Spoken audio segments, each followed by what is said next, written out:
Hi, welcome to another episode of Miss Erica's Crazy Costume Catastrophe. This week, Miss Erica is dressed as a piece from a Guess Who game because we are looking at Hebrews and we don't know who wrote it. Let's get started. This week, be sure to read Hebrews 5 as a family. Parents, you can find fun and creative ways to explore Hebrews 5 as a family in your parent email, so be sure to check that out. Because we don't know who wrote the book of Hebrews, we don't know when it was written either, but we are going to look at it this week and next week. We do have a guess about who it was written to, though. It was written to Jewish people, or Hebrews, who had made Jesus their king. It was probably a letter that was passed around from church to church. I wanted to show you guys where it was at in the New Testament. Remember, the letters in the New Testament are organized from fattest to skinniest. First are the letters written by Paul, and then are the letters written by everybody else. Hebrews is the fattest letter written by somebody besides Paul. The author of Hebrews spends the first half of the book comparing things and people from the Old Testament to Jesus. It's basically like a giant love letter to Jesus. I got my friends Elizabeth, Teddy, and even Catherine to read to us a little bit from Hebrews 1 so we can see how much the author of Hebrews loves Jesus and how awesome he thinks that he is. Long ago, at many times and in many ways, God spoke to our fathers by the prophets. But in these last days he has spoken to us by his Son, whom he appointed the heir of all kings, through whom he has created the world. He is the radiance and glory of God and the exact imprint of his nature. He upholds the universe by the word of his power after making perfection for sins. He has sat down at the right hand of the majesty on high, having become as much superior to angels as the name he has inherited for many excellent than theirs.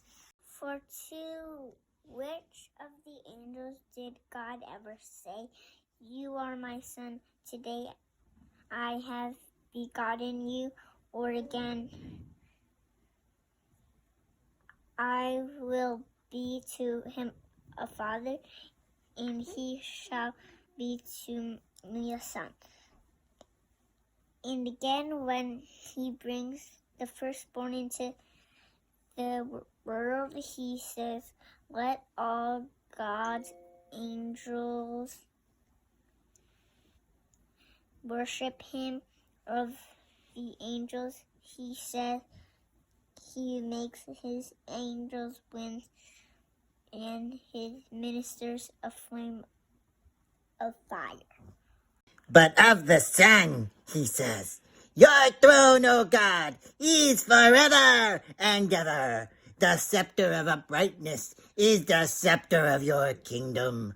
You have loved righteousness and hated wickedness. Therefore, God, your God has anointed you with the oil of gladness beyond your companions. And you, Lord, laid the foundation of the earth in the beginning, and the heavens are the works of your hands." Amen. In Hebrews 5, the author is comparing Jesus to the high priest. Remember, priests in the Old Testament were the people that you had to go to help restore your relationship with God so you could be in God's presence again. Anytime that you sin or choose out of God's best for your life, it means that God can't be around sin. And so that means you can't be in God's presence. So if you lived back then and you sinned, maybe you kicked your brother in the shin or stole a candy bar, you would have to go to the high priest and he would make a sacrifice for you. And then you could be in God's presence again. But there was a problem with this setup. What if you got home that night and then you were rude to your mom or dad? Well, then you would have to go back with another sacrifice the next day so that you could be in God's presence again. And there was another problem with this setup too. The priest was just a human, and so they would sin a lot too. So then they had to make more sacrifices for themselves so they could be in God's presence again. The author of Hebrews is trying to show that these high priests aren't good enough. And then he talks about Jesus. The author of Hebrews wanted these Jewish people to understand that Jesus is the perfect high priest. Jesus brought a sacrifice so that people could be in God's presence. But Jesus didn't bring a goat or a dove to be sacrificed. Jesus brought himself. Jesus sacrificed himself so that people could be in God's presence. But this isn't just good news for the Hebrews living back then. This is also great news for you and me. You see, when we choose out of God's best, that's called sin. And that sin always separates us from God. And so we need a high priest too, who can make a sacrifice for us so that we can be in God's presence again.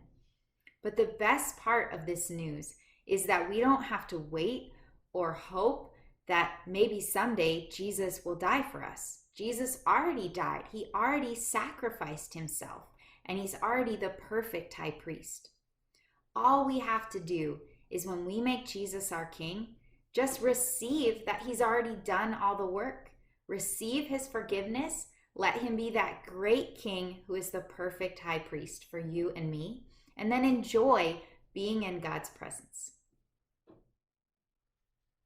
This week, go grab your Legos. Hand out 10 Legos to everybody in your family. And then I want you to build a wall. A wall separates things, right? Like it separates your room from the bathroom. And this wall that we're building is going to represent our sin.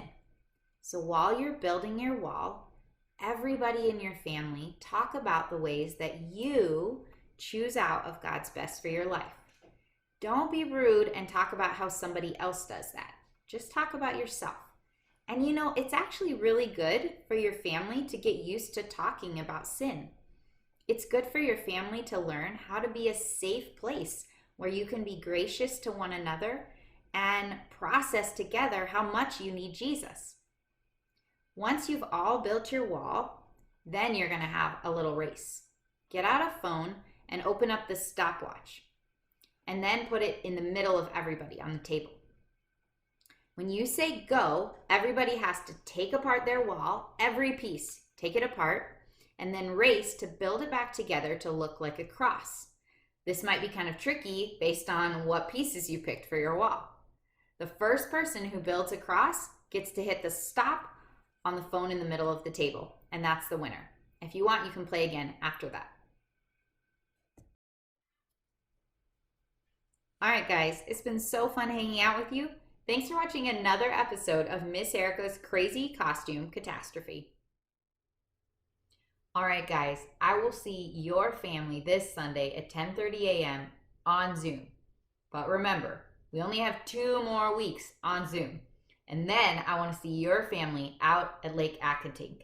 We got a huge shelter. Everybody's going to wear their masks. We'll spread out.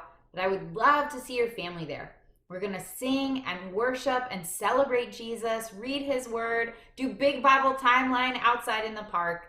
I'm so excited to be the church with all of you guys there. So mark your calendars. Easter Sunday, April 4th. We won't be on Zoom. We'll be at Lake Accotink. See you there. Bye. Okay, sheepy. Time to go to the temple. We have some business to attend to. Get back here, sheepy!